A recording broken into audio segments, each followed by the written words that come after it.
I'm aware that many of you have expressed a desire for online counseling, and to that effect, we have a sponsor who will help you and assist you in that respect. So if you will, go beneath the video, you'll find a link to our online counseling sponsor. They have a whole team of counselors that can help you.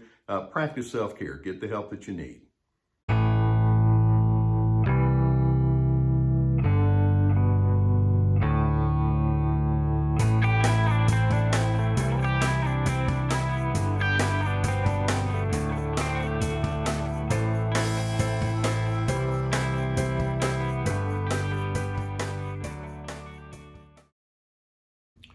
Throughout my entire counseling career, I've talked with individuals wanting to know how to bring more success to their primary relationships.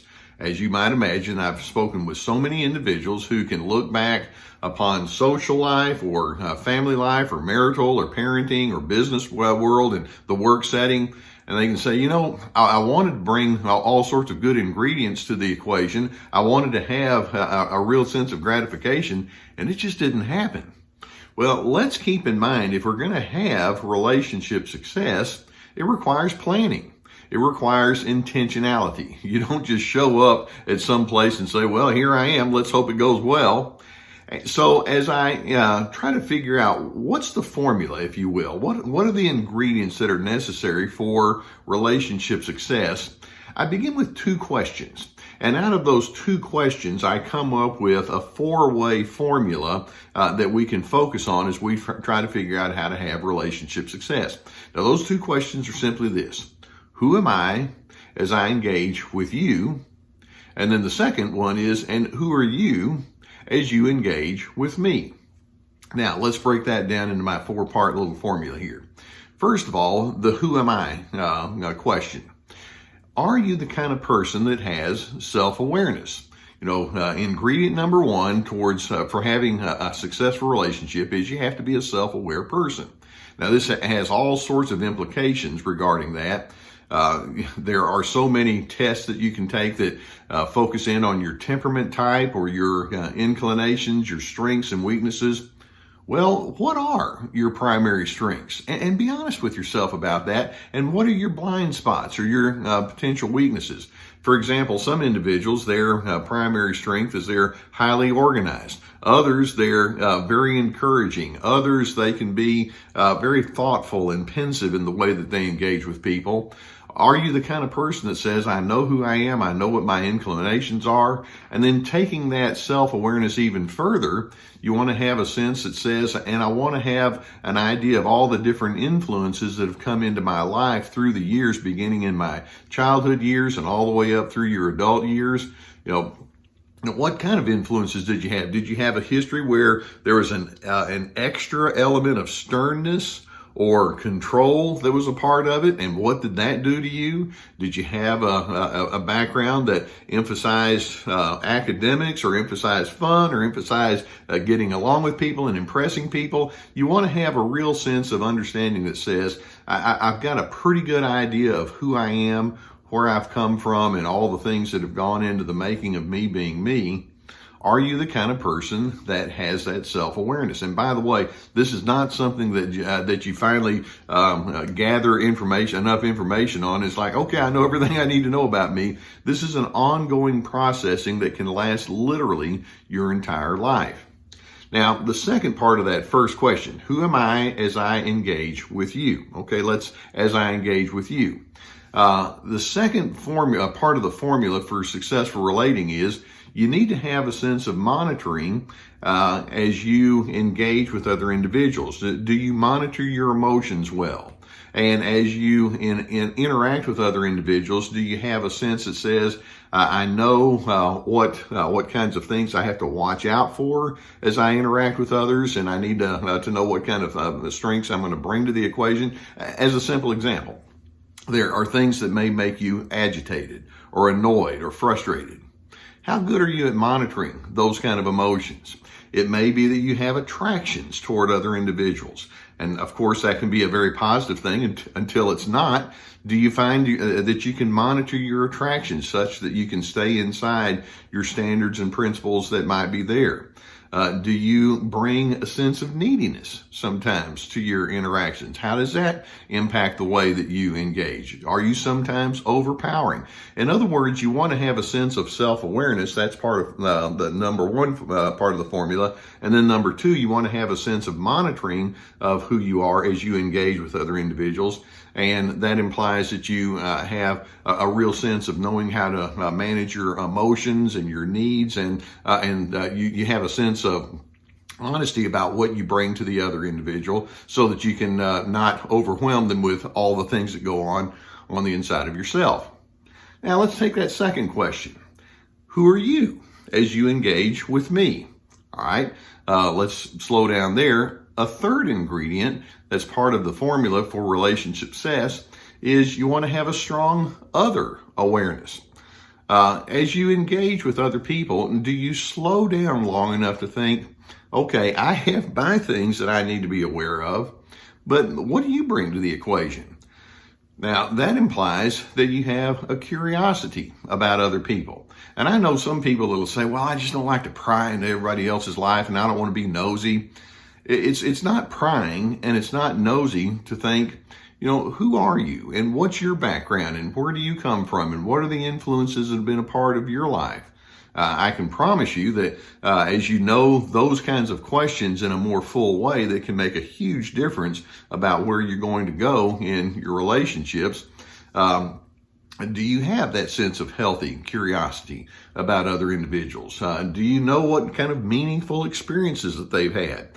Do you know what their moods and what their tendencies and what their emotions might be? Do you know how their personal background has impacted the way that they engage with others? And it takes time to build upon those kinds of awarenesses and insights. Of course, we're talking here about having a sense of empathy, slowing down long enough to know and to understand and perceive other individuals from their vantage point. And that would be, of course, an essential. And then we take that second question, who are you as you engage with me? All right, as you engage with me. Let's take a look at that. You want to have a sense that says, I want to know that as you interact with me, that I'm able to establish an atmosphere that allows you to flourish. Other individuals are going to have their needs, obviously, as they encounter you. How can my presence make a positive impact on your goals?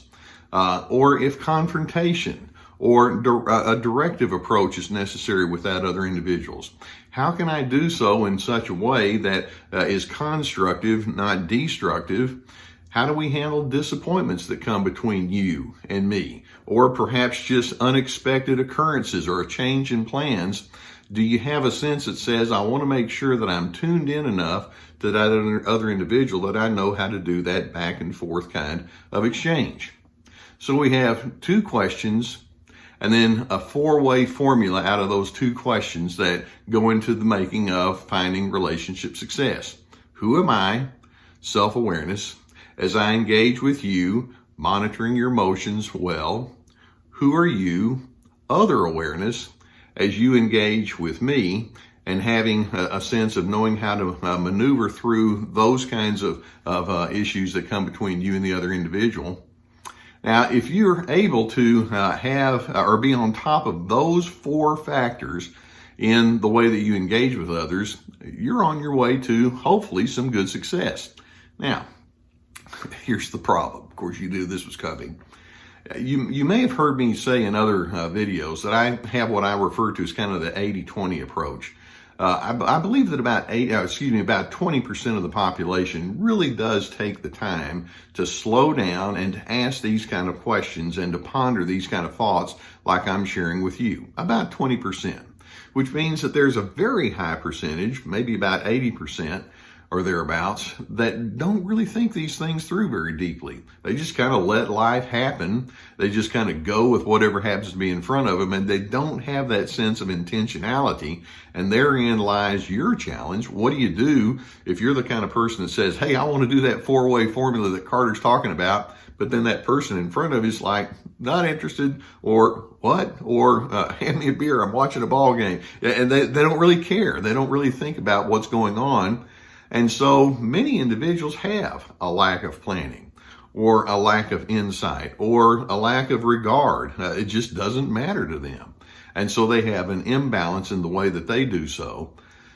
Let's go with the notion that says you want to be poised and positioned to be this kind of person that knows how to manage relationships well, but it also is going to require a certain amount of winnowing. There are going to be some individuals that just aren't really interested in reciprocating, and that being the case, that's where they are. Rather than you just getting pulled into whatever kind of dysfunction they may wind up having, or getting bogged down in your own discouragement, it is going to require you to be intentional in trying to find the people and the places where others can engage well with you as you're trying to engage with them. It can happen, but it does require a certain amount of due diligence.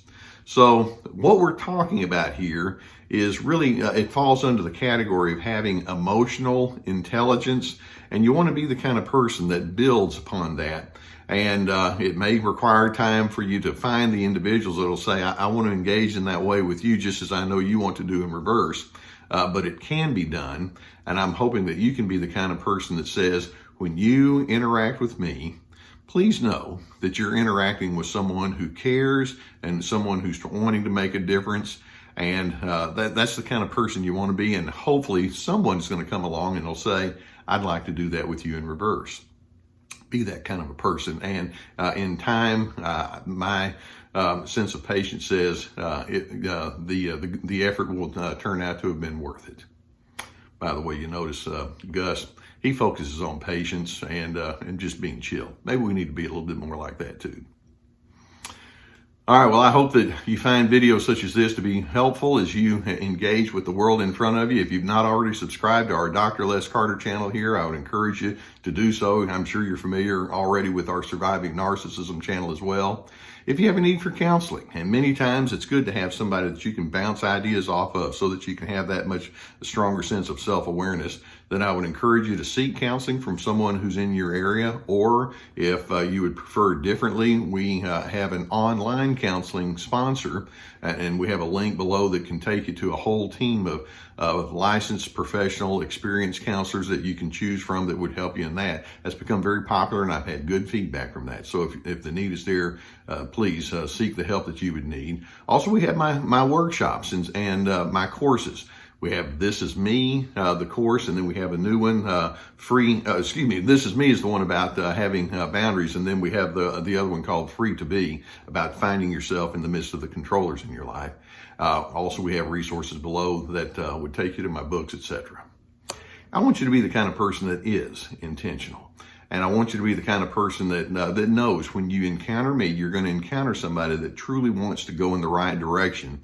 And in doing so, that positions you to be the kind of person that finds contentment and satisfaction. And ultimately, you can be the kind of person that says, when you and I get together, I want it to go well, because from the inside out, I'm attempting to be a well person.